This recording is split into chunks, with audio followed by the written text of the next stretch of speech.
Hello and welcome to Maximum Disc, a show where I celebrate physical media and talk about films that I own on Blu Ray and 4K Blu Ray. I'm James Adamson. I am a co-host on the Double Reel Film Podcast. If you like this chat about physical media, please do check out Double Reel. It's a magazine-style podcast made by people who love films as much as you do. We talk about various films and topics, and we think that you tune into any episode, you'll come away with a bunch of great recommendations of things to watch, instead of just doing what the algorithm tells you. That's the podcast, that's the sales pitch. This is physical media. Why does that matter? I talked about that in a bit more detail on the first ever episode reviewing Civil War by Alex Garland, but I give a short version every episode here. If you care about a film, you need to own it. You can't rely on the streamers to make it available at all. You'd be surprised what films just aren't around. Even if they're making it available, it might be cut, censored, not the main version, the proper director's cut that you need to make the film work. And it's not going to look and sound, the way it really should on some compressed internet file. So, this show's about promoting ownership of physical media that you can keep on your shelf and watch anytime. Every episode I talk about one film that I own on Blu Ray or 4K Blu Ray. Obviously, I talk about how it looks and how it sounds. That's what you've really tuned in for. But I also like to talk about my background with the film, why I came to watch it, love it, own it, and all of those things. And at the end, I'll try and round it up and give my views on whether I think this is an essential purchase and help you make up your mind if you're thinking of ordering it right now. So today I'm going to be talking about Dune and Dune Part 2 on 4K Blu Ray. I felt it was better to discuss these two films together in a single review as almost like one film in two parts. I'll explain a bit more about that later. So Dune is directed by Denis Villeneuve, a Canadian director who started out in independent French language films in his native country like Polytechnique and Incendie. He moved to English language films, and those films quickly grew in size and stature from more indie films like Enemy, through Prisoners, Sicario, and then science fiction film Arrival. And lately he's been known for making sort of bigger and more ambitious sci-fi films like these Dune films that we're talking about today and his sequel to Blade Runner. On the podcast, we've done him in a Spotlight episode, which talked about his films in a bit more detail, picked up on how he isn't often the first name mentioned when people discuss who are the best film directors working today. But he's got an incredible filmography and he makes films that almost nobody else could pull off. And we're doing a couple of those today. The Dune films also mark his return to be involved in the script writing process of his films, which he hadn't done since Enemy over a decade ago. This time it is, albeit with co-writers John Spates and Eric Roth on the first Dune film and just John Spates on the second. The key lead roles in this film are Timothée Chalamet as Paul, who undergoes multiple name changes through the story, Rebecca Ferguson as his mother, Stellan Skarsgård as the main villain, Baron Harkonnen, and Javier Bardem as Stilgar. There's an absolutely stacked supporting cast, of which these are just some of the names. Josh Brolin, Jason Momoa, Florence Pugh, Dave Bautista, Charlotte Rampling, Austin Butler, Oscar Isaac, Christopher Walken, and more besides, to be honest. The cinematography is by Greg Fraser, who's established himself lately as one of the best directors of photography working today. Notable other films he's made apart from this pairing are The Batman, Zero Dark 30 and Star Wars Rogue One. The incredible sound on the film is the work of many people, as it always is, but those nominated for awards for their work on the Dune films include Mac Ruth, Mark Mangini, Theo Green, Doug Hemphill and Ron Bartlett, Gareth John and Richard King. The score is by the legendary Hans Zimmer and is integral to the film, so much so that Villeneuve approached Zimmer quite early in the development process so they could work closely together on the film, and his score and the sound combine very closely together in this film. In terms of awards and nominations, there were lots and lots for both of these films. Part 1 won 175 awards from 298 nominations, which I think is partly a case of how many award ceremonies there are these days. That included 6 Oscars from 10 nominations: sound, Fraser's cinematography, visual effects, production design, editing, and Zimmer's score. It didn't win adapted screenplay. That went to Coda.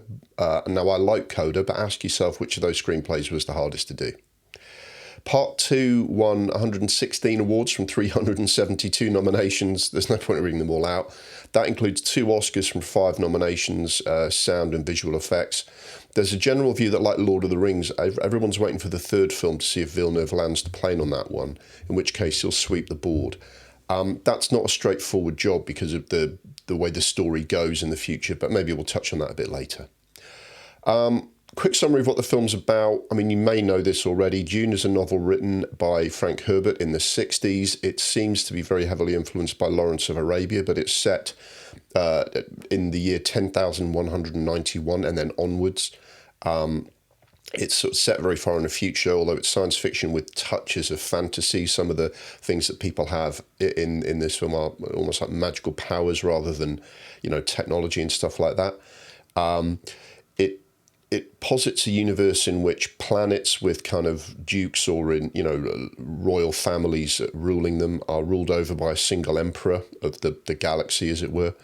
And the planet Arrakis, also known as Dune because it's like a desert planet, is the source of something called spice. And on that planet, it's the ultimate sort of responsibility and incentive is to own spice production because you make lots of money and the rest of the galaxy depends on you, because spice is something that the people in charge of interstellar travel need. It's almost like a drug and also like a fuel that enables interstellar space travel and enables people to see the whole universe and avoid kind of planets and asteroids when they're traveling. It's an incredibly complex story, but underneath it all, a plot is hatched when the Atreides family from the planet Caladan take over from the evil Harkonnens, the spice production. But almost as soon as they arrive, the Harkonnens, plotting with the Emperor, come back and wipe out the Atreides family. The son of the Atreides sort of Duke, Paul, his mother is a Bene Gesserit. The Bene Gesserit are, best way to describe them is similar to the Jedi Order in Star Wars, which borrowed a lot from Dune. They are a female order of very powerful women who have magical powers or powers of some kind and influence the world. Paul's mother was meant to have a daughter so that she'd be like an all-powerful Bene Gesserit future kind of leader. She wanted a son to give to her partner, the Duke. Which means Paul combines the royal lineage, but also the powers of this strange order, the Bene Gesserit. When he arrives on Dune, he is seen as a prophet, and he is one of the few survivors, along with his mother, of this attack. He disappears into the desert, where the Fremen, who are nomadic, the natives of the planet, who fight back against the exploitation of their natural resources. Paul joins them, learns their ways, and they believe he's some kind of messiah and rally round him. And he uses this to take the fight back to the people who destroyed his people, but also adopts the life of the people on the Fremen and becomes the leader of their people, almost like a prophet, and becomes like a native of this planet. From there are all sorts of power struggles between the Bene Gesserit and the Emperor and the ruling planets and the people with different kind of spiritual views of the planet Arrakis, the future of Arrakis, and whether they believe in the more spiritual, religious side of things, or they're just rebels against, foreign invaders. There's all sorts of power plays at work, and in the centre of it is this character study of Paul, who's just a boy at the start and grows into a very hard-bitten leader, and who starts to see things, starts to see prophecies, sees a future in which billions die because of his wars, but also sees a future in which he could rule supreme. And it watches a very complex character in Paul navigate all of these and fight back. So my background with the film starts with a previous attempt to film it. David Lynch directed a version of Dune in 1984. That was a big thing at the time. It was heavily promoted. I think people were hoping it was going to be the next Star Wars franchise. It's much weirder than that. And David Lynch was not George Lucas, although he's an incredible filmmaker. That film's generally regarded as a disaster, although it contains things that I like very much. There's a lot of design and strangeness, and some actors I like Francesca Annis and Dean Stockwell and Jürgen Prochnow. There's a lot of things I like about that film, but it doesn't really work. I knew about the book, and although I like science fiction and fantasy, I never quite got around to reading it until about 12 years ago. I loved that book, although strangely, I was already leading a lot of science fiction. Strangely, the influence of Dune, the book, on me was to start reading more fantasy, because I feel like although this is very much a science fiction story, it has those elements of a fantasy storyline of like a chosen one, hidden powers, strange worlds, and all of those things. So it really operates on that borderline a little bit. A reductive way of describing that book is Lawrence Arabia in space. It's very political and almost provocative in this day and age. The developed powers in this universe are all colonial oppressors whose exploitation of people, money, power, and natural resources turn this planet from a green paradise into a war-torn desert. The heroes are the fanatics living in that desert whose insurgency threatens the power of these empires. Now, that's not something that you would write today without all kinds of controversy. Now, in terms of a film adaptation, my thoughts were this would be really hard for anyone to do, as Lynch's troubles showed. Even in a modern era where special effects have moved on, and after Lord of the Rings, in which Peter Jackson showed that with the right approach you could film most things, I wasn't sure if you could pull off Dune, to be quite honest. And if anyone was going to do it, it's not going to work as one film. The book's about 700 pages long. I mean, that's at least 2 films, maybe more. So I always wondered if in this modern day of financial resources only been given to much more kind of straightforward films, who's going to step up and do this? The answer was Denis Villeneuve. After he did Blade Runner 2049, which I liked, it announced that he was going to have a crack at Dune. And I thought, from what I've seen of his filmmaking, I thought he is actually one of the people who's got a chance of making this film. So in 2021, I went to see the first film at the cinema. It was kind of COVID affected, but you did get to see it in cinemas on IMAX. I loved it. And I thought Villeneuve did the right thing stopping the film where he did. But it didn't feel like one film which would be followed by a sequel. It felt like the halfway point to one long film. And as it shows at the end of that film, it says end of part 1. So I was a bit nervous about whether he'd finish as well as he started. We were waiting around a little while to hear whether he was going to be given the green light to make the second part, but he was very quickly given that. Part 2 came out in 2024, and all my fears were sort of groundless. I loved the second half. He really landed it. He's done a great job with an incredibly complex story. And in the end, the reason I'm doing this as one review of 2 films, as it were, I really think this film exists as one entity. It's one 5-hour, 20-minute long epic story, one film. It's not The Godfather and Godfather Part 2. It's one film. I think it's best to do them together because you do feel like the first half stops, take out the disc, put in the second one, and you're just continuing the story, and they fit together as one more than they stand on their own. Villeneuve's changed and streamlined the book somewhat because it's massive. It's got all kinds of lore attached to the Fremen, the Bene Gesserit, the Empire, the different planets, the different potential prophecies and powers and competing worlds. There's so much going on, and he's had to combine and condense.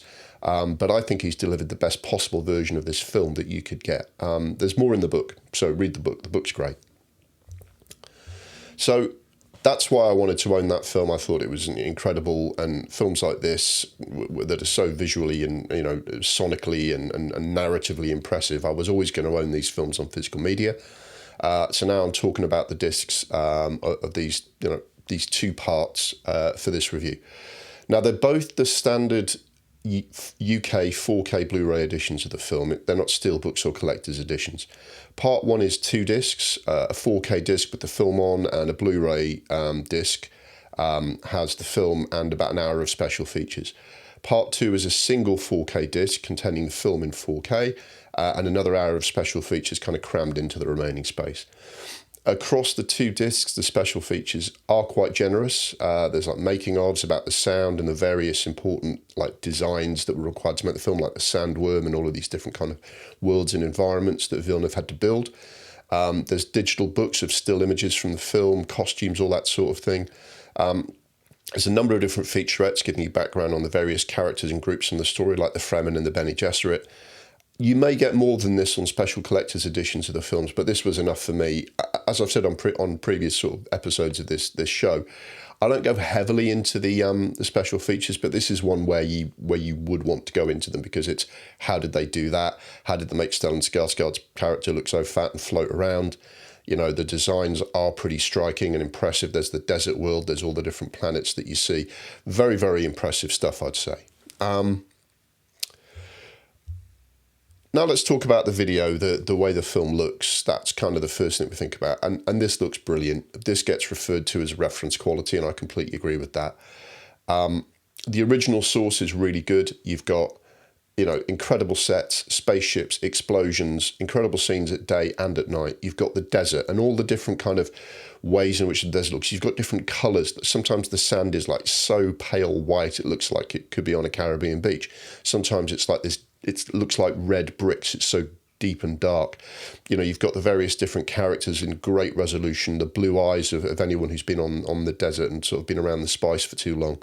The costume designs, the weird Harkonnen Stadium in Part 2 under a black sun. Everything is done on this huge scale. The sandworms burst out and look incredible.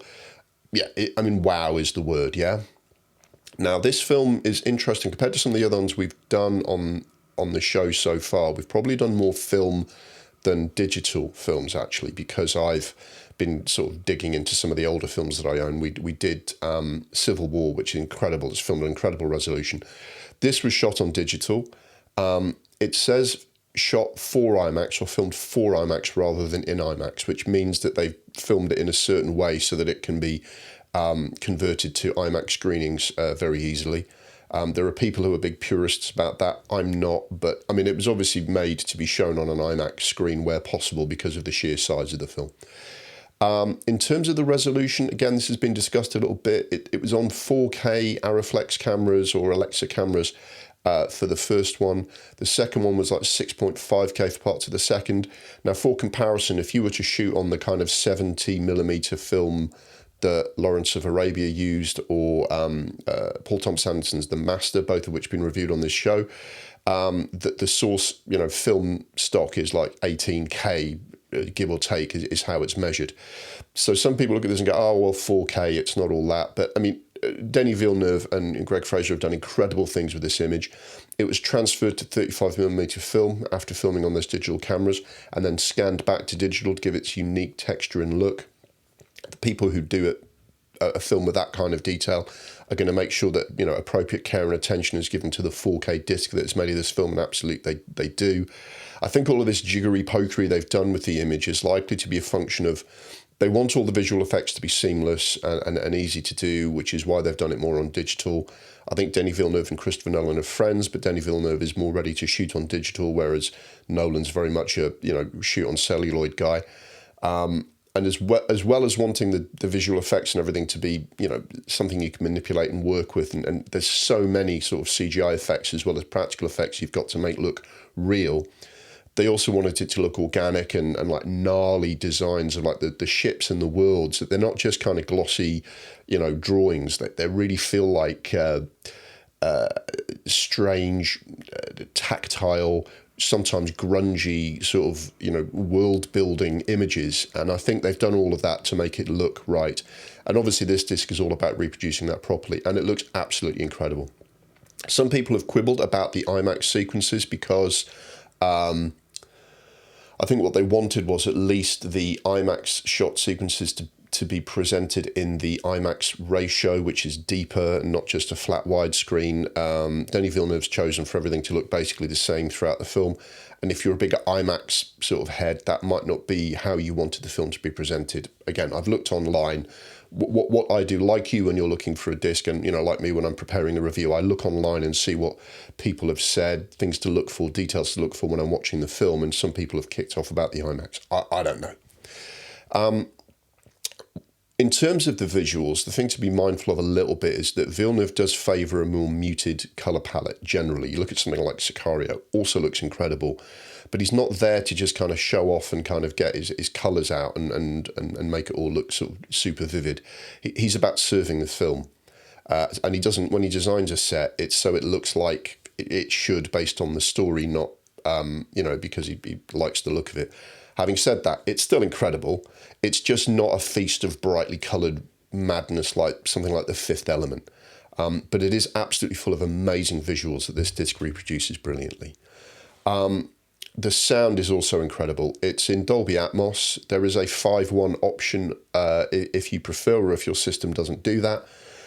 It's a pretty aggressive mix. It is...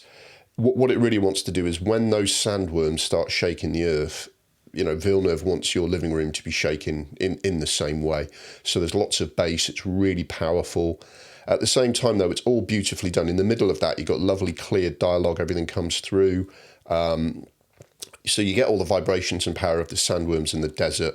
You get kind of huge kind of spaceships kind of crashing into the earth and all of these things. The ornithopters, which are like a helicopter that really looks like a dragonfly being rattled about in an enormous sandstorm. All of that's incredible. But like the story, the film has loud and quiet moments, and it's, all perfectly sort of judged, and the sound picks out everything, perfectly. It's marvelous stuff. You have to talk about the score as well, because honestly, there are times where I don't know where the score stops and the sound effects start. It's so closely designed together that, someone running and fighting, it then combines with, the drumming on Zimmer's score.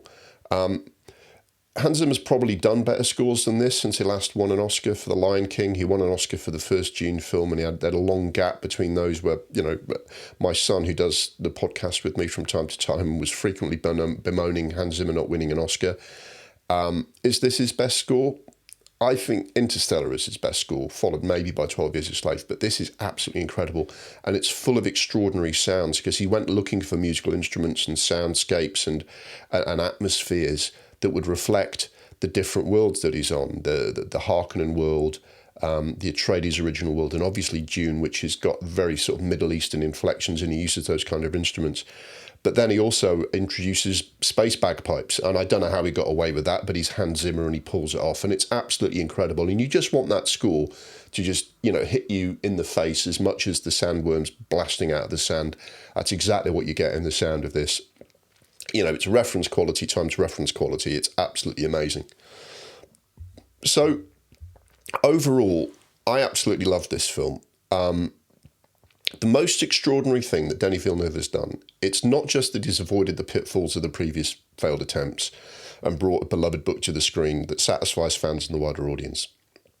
Peter Jackson is the pioneer of that. With Lord of the Rings, he was able to convince people that if you let the right director with the right approach be true to the material, you'll satisfy the fans and the multiplex audience. So Villeneuve had a bit of a template for that. And it's not even the most extraordinary thing that he avoided the pitfalls of other adaptations of older stuff like Flash Gordon, Dick Tracy and John Carter, where loads of the original source's ideas have been stolen by other films like Star Wars and Avatar. So how do you make it seem fresh? He does that almost without thinking, I think. He just makes it look really fresh. This film's full of incredible ideas that Star Wars and Avatar borrow from, but couldn't do this because it's so tactile. People squeeze blue blood out of a baby sandworm, drink it and almost die. I mean, fuck Star Wars. There's nothing like that in there, What's really amazing that he's done all of those things with this story of all things, right? This is so far away from standard blockbuster IP. It blows my mind. He's managed to take $350 million of Hollywood's money and get your average film punter with a box of popcorn to come and watch this, a complex, weird, politically charged mix of hard sci-fi and fantasy. Everyone has three names. Paul's called Muad'Dib after like a desert like gerbil that he watches. He's called Three Kinds of Prophet. Different people get given different names, adopt different titles.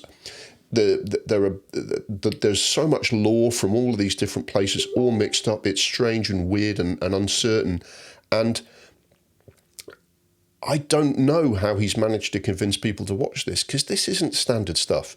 The hero isn't Luke Skywalker. He's cold and calculating, choosing power and survival over what he loves and believes in. The Jedi-type force, the Bene Gesserit, I mean, they're genuinely sinister and frightening. They plot behind everyone's backs. They control whole planets, They choose who gets to have what baby, and they sign off on a genocide.